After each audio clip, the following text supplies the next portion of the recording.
Hello, everyone, and welcome back to Gaming News, where we discuss many different things within the gaming industry. And sometimes that extends to not just video gaming, but gaming in general in terms of tabletop gaming. Occasionally, I'll find some really cool Kickstarter things that relate to board gaming and that kind of thing.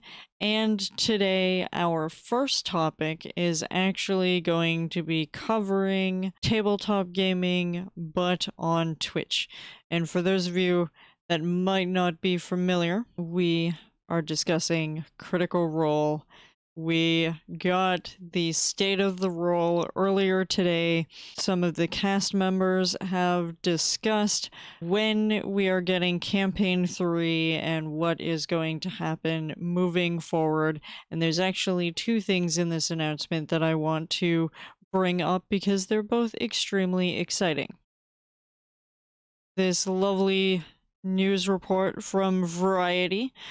The news about Critical Role actually broke before this article, and I did come across it on Twitter before the announcement of State of the Role was already made, so I knew that there was a release date. I knew that it was fast approaching, which most of us suspected anyways, but there was a few other little tidbits that also went into this announcement. So, Campaign 3 is set to start on October 21st at 7 p.m. Pacific time, so that is 10 p.m. Eastern. And the second most exciting thing is that in addition to being live streamed on Twitch and YouTube, the first episode is actually going to be showing in select theaters across the United States. And if you are looking to find out which theaters will show Critical Role on that day and see it live, which is incredibly exciting, that will be happening across 20 different cities nationwide. Unfortunately, it's only going to be in the United States, but this campaign is set to take place after the events of the Mighty Nine, which just finished up their run in Campaign 2, and I believe it also takes place after all of the events in Exandria Unlimited, so I'm kind of extremely excited to see where Campaign 3 is going to go, and if the cast members end up going to Byrodin, that could actually be really interesting. Of course, they had a massively successful Kickstarter to fund Vox Machina, which is still ongoing, and that will be releasing on Amazon Prime, from my understanding. And that is, of course, The Legend of Vox Machina, that's going to talk about the first campaign and what happened before the Twitch stream started, because the game was already in motion long before Critical Role started airing on Geek and Sundry all the way back in the day.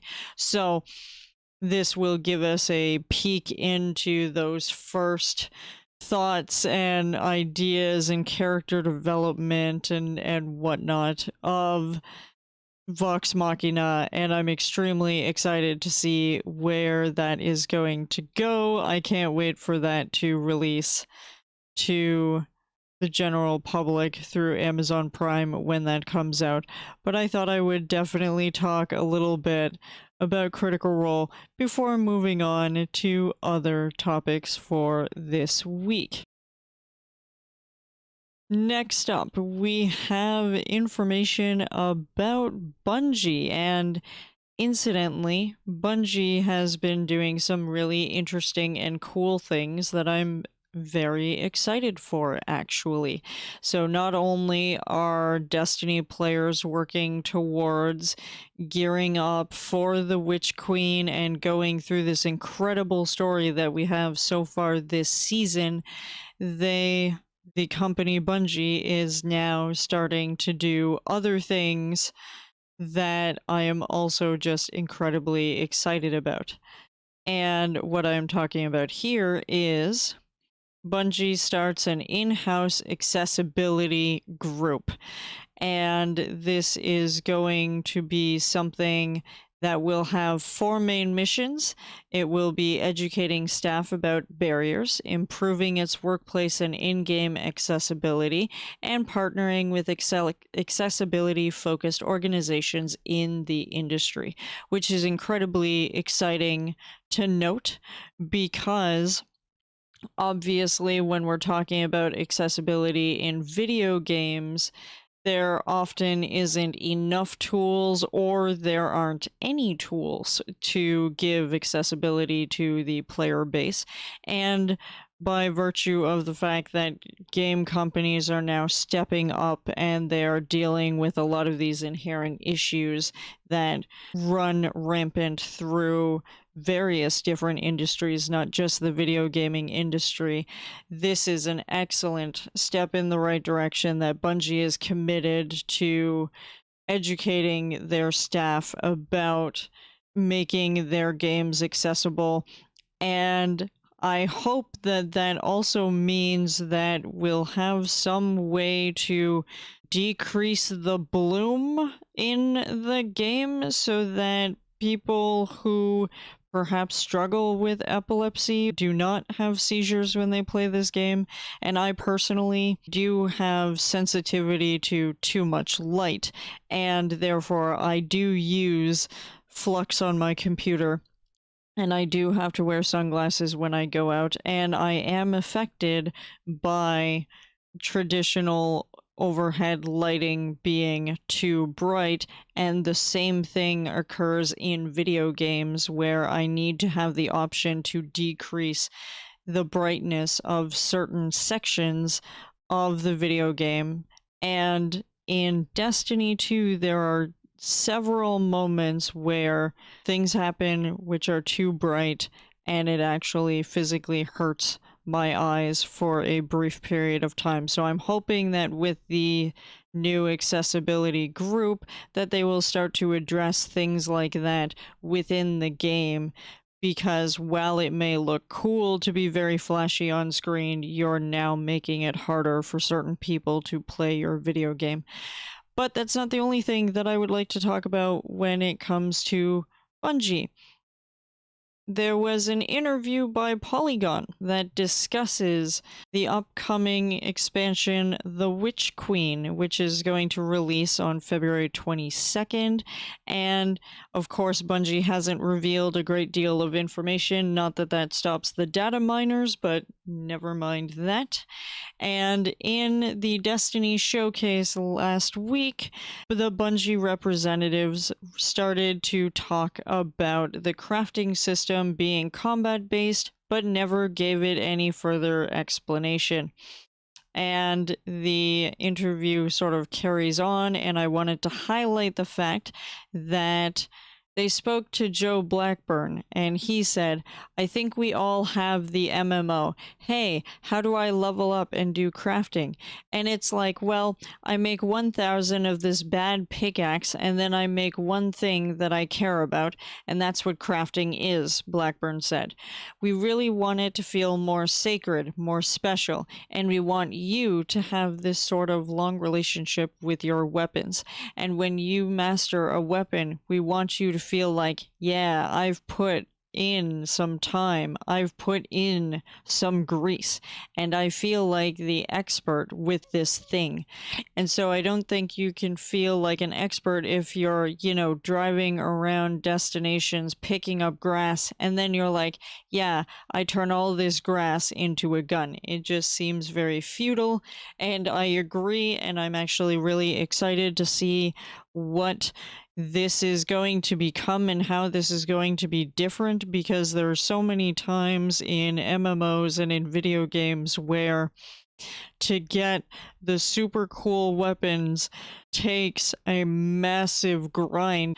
Blackburn went on to say that the weapon crafting system won't play into Destiny 2's current economy either. A veteran player like myself, with more resources than I know what to do with, won't have a distinct advantage over a new player.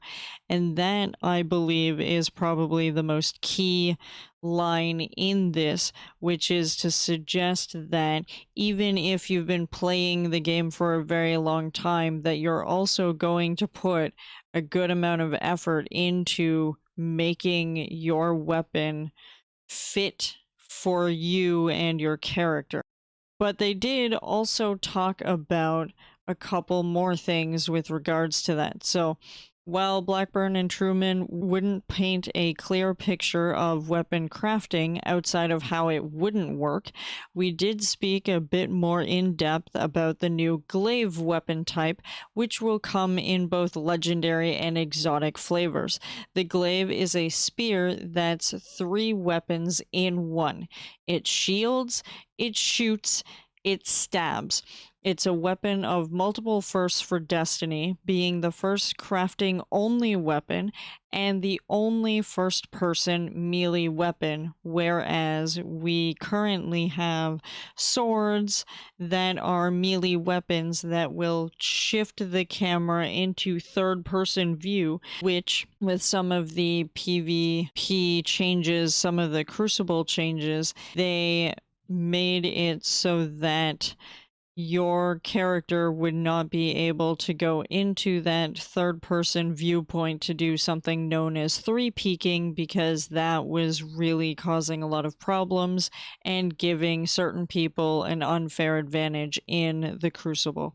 And so by having a weapon that does a couple of different functions and have it act as a first person like most of the other weapons in the game, will be very interesting to see how this ends up looking after they've gone through all the tests and balancing and everything to sort of go with that.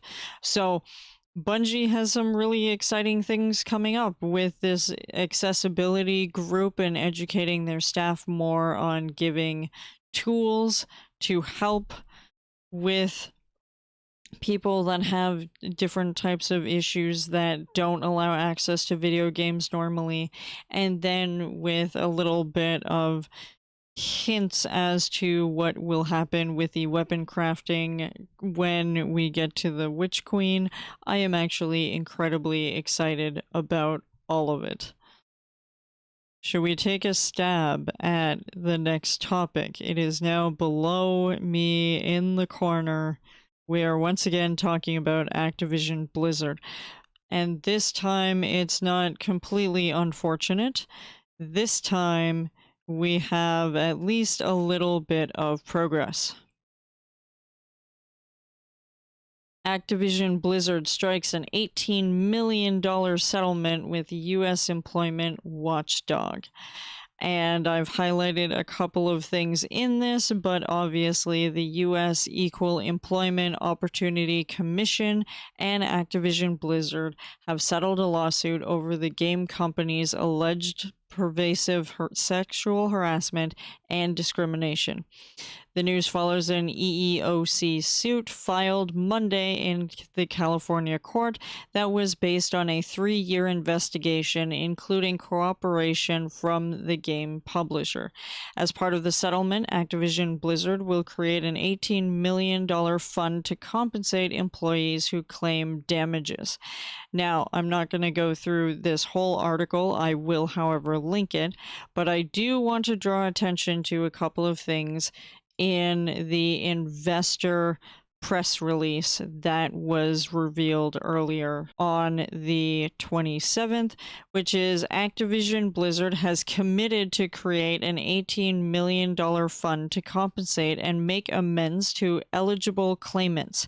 Any amounts not used for claimants will be divided between charities that advance women in the video game industry or promote awareness around harassment and gender equality issues, as well as company diversity, equity, and inclusion initiatives as approved by the EEOC. The agreement is subject to court approval. Now, that's important because they are really trying to fix the colossal mess that has come from these lawsuits. But furthermore, they've gone on to talk about, in addition to the agreed funds, the company is taking other steps, including upgrading policies, practices, and training to further prevent and eliminate harassment and discrimination in its workplaces, including implementing an expanded performance review system with a new equal opportunity focus, and providing ongoing oversight and review of the company's training programs, investigation policies, disciplinary framework, and compliance by appointing a third party equal opportunity consultant whose findings will be regularly reported to our board of directors as well as the commission. And I hope that it works out for them. They've hired some new people to help them out, and maybe we'll see some improvement, but again, it's going to take some more time before all of this gets resolved and to see if Activision Blizzard can bounce back from this, because the reality is that they have done so much damage through a variety of different ways that I don't think it's recoverable. I said this in last week's video. I will continue to say this moving forward, that at this stage, yes, they're making all of these improvements and all of this is now court mandated. And if this is approved by the courts, then it will certainly help the gaming industry get back up its feet in terms of its treatment of women in the workforce and pay equity and all of these different issues that have been coming more into light because of various articles and because of pushing from various different sources and because of people talking about it more on Twitter and not standing for the injustices that are out there. So we will have to continue to watch this as it develops and see if this is agreed upon by the courts and what happens in the future. But if the person who is going to be running Overwatch 2 has left and a lot of the old staff who created some of these good games but were also very toxic people, I don't know how much of a leg they have to stand on. They pretty much have to hope that Diablo 2, the remake or the resurrection or whatever it's called, does extremely well for them, especially knowing that people are not allowed to refund their pre-ordered copies of the game, from my understanding. Now, I'm not sure if that is a true statement and if it was just an issue with certain people that were having these problems trying to get refunds or not, but still, if that is the case, then Activision Blizzard once again is trying to screw over people while still giving the face like everything is good and hunky-dory. We'll see if that is true in the end, won't we, Activision Blizzard? Won't we?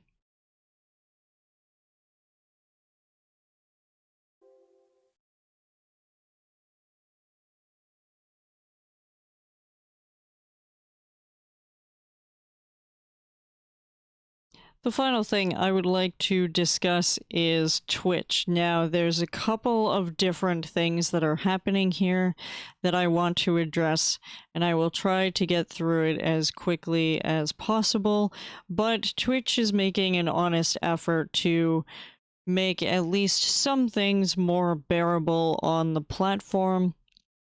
Many of us are aware of the fact that there are a number of different types of bots that are on Twitch.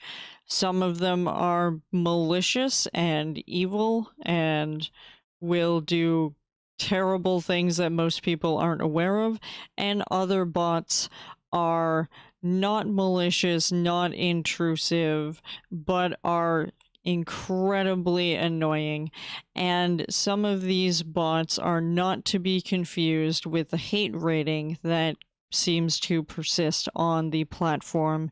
So, Twitch has decided to try and curb the bots as much as they possibly can, and they have made available a new feature where you can secure your chat with phone and email verification, which I say, finally, this is a thing. So, today we are updating our suite of moderation tools by adding phone verified chat and expanding the settings for email verification to help creators better control their chat experience and improve security. This will be available to all creators starting today and can be accessed from your creator dashboard. I would like to mention that I have already gone into my settings and can verify that this is a feature available to creators today. You can go in and start looking at the different things that you can do. Now, both creators and mods can set the verification requirements for the channel. They just have to go to the dashboard, to the settings, and to moderation if you're the creator. And if you're the mod, you can go chat, manage moderation settings, and then you can set phone and or email verification that can be required for all accounts, for first-time chatters, for chatters with accounts aged less than, and there is a drop-down box for 1 hour, a day, 2 days, 2 weeks, 3 months to 6 months. Or you can also have chatters following for less than 10 minutes, 30 minutes, 1 hour, 6 hours, 1 day, 3 days, 1 week, 1 month, and 3 months. So you can also choose to exempt your VIPs, your subscribers, and your moderators from verifying because presumably you have already vetted these people. And this is what it looks like, and I can confirm that these features are available. So, we know that there are many reasons someone may need to manage more than one account. So, you can verify up to 5 accounts per phone number. That said, to help prevent ban evasion, if one phone verified account is suspended site-wide, all accounts tied to that number will also be suspended site-wide. Users won't be able to verify additional accounts using a phone number that is already tied to an actively suspended account. This is huge. This will actually help massively because if you have a phone number verified and tied to multiple different accounts and you are botting, you can now get kicked to the curb because of this prevention of evasion or banning, which is awesome. Now, there are some stipulations, of course. You can't use a landline or a voice over IP phone number in order to verify. It relies on an SMS code to confirm that you are in possession of the phone number. And of course, landlines do not have that capability, and it's too easy to get a voice over IP phone number, and that would sort of eliminate the ban evasion step. So that means you're not going to be able to use these.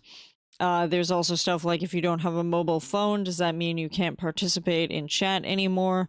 And the answer is not necessarily. If a creator hasn't enabled it for specifically phone verification, if they have email verification enabled, then you should still be able to chat in that stream.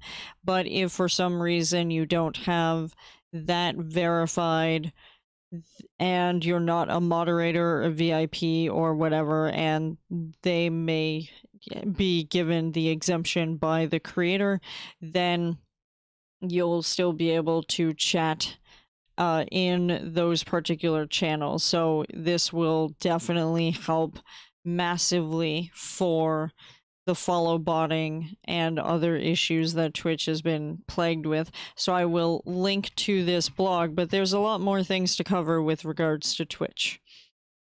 So the next thing is whatever this thing is, which is a new boost feature that will charge viewers real money to increase a streamer's presence on the site.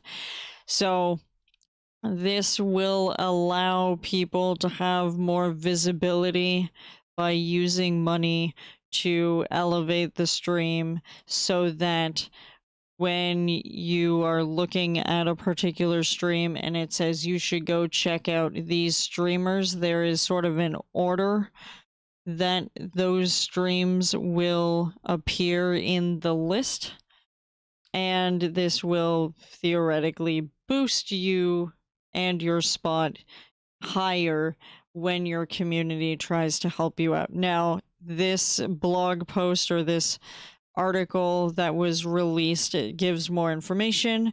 So Boost This Stream is a new community challenge where viewers can pool channel points to unlock a boost reward. The boost reward promotes your stream to highly visible parts of Twitch. The promotion can help more viewers discover you, your community, and your content. The Boost This Stream Community Challenge appears to the viewers in chat, and viewers can contribute channel points to unlock. Which is funny, because already we can tell the previous article we looked at said you can use real money to boost a stream, but I thought using real money was not allowed as a channel points feature. So Twitch, you have some explaining to do. But anyways, they continue what happens when the challenge is complete. When the boost is successful, we'll promote your stream into highly visible parts of Twitch, like the live channels we think you'll like. Promoting your stream helps improve your visibility and reach new audiences. We'll tell you how many times you can expect your stream to be promoted when the challenge starts. That is the number of times you'll be seen by a viewer as a promoted streamer. You can opt in to this particular thing by going to your creator dashboard, to the settings, to partner or affiliate, and then promotions. And of course, you will receive a notification in your activity feed if you are being boosted. But I don't know how I feel about this, because they only give one example of the highly visible part of Twitch, which is the live channels we think you will like. Frankly, I generally avoid that section. When I open up Twitch, I open up Twitch directly to the content creators that I enjoy watching. And so that landing page that tries to determine what you like based on the streams that you regularly watch that would be included in the live channels we think you will like, I don't really see it. And I don't see how this really helps give many people visibility. And on top of that, you're doing this as a community challenge, and depending on how many people you have in your community to help boost your stream, I don't know how effective that's going to be if this is available for all creators on the platform. It stands to reason that if you don't have a huge following, that it may be harder for you to make it into that slot, and thereby it's not going to increase your visibility as much as you might think, because the Twitch space is heavily populated. So this really makes me wonder why this was the route they decided to go with, and how effective it's going to be. So I don't know. We'll have to keep an eye on this, but it doesn't It doesn't feel very good to me so far. But then Twitch has done something good. And the good thing is that they have released a new extensions policy to improve the safety of the Twitch community regarding content security policy directives. And it links to the dev blog, I'm assuming this is, and Twitch staff here have said, since its launch, thousands of extensions have delivered exciting and dynamic experiences to millions of creators and viewers on Twitch. As the extensions framework allows a high level of flexibility, we must occasionally make technical and policy changes to ensure the security, privacy, and safety of our communities. Today, we are announcing a new policy for extensions for this reason. You must provide all URLs that are fetched by the extension front end on each version submission. This includes, but is not limited to, images, video, audio, and fetch XHR requests. Alongside this new policy, extension developers must now set 3 new fields in the metadata of their extension: allow list for image domains, allow list for media domains, and allow list for URL fetching domains. These fields will be used to define the allowed domains in the CSP directives. And with these fields, developers will be able to define the domains that images and media can be safely loaded from, and which HTTPS and WSS domains can be safely connected to. Starting today, you can submit new extension versions with these domain allow lists defined. On Tuesday, January 25th, 2022, all extensions will be rendered with CSP's policy enforced to only allow resources from your domain allow lists. We are making this announcement today to allow you sufficient time to update your extensions. If you have any questions about this change, please consult the FAQs below and feel free to comment directly on this thread. Now, I am not a developer, and I don't know the nitty-gritty, but I do know at least something to go alongside this. There are bots on Twitch that have been particularly heinous that people may have run into by virtue of Twitter, talking about how if you click on certain usernames in Twitch chat to ban them or time them out or whatever, that somehow certain users were able to access people's IP addresses.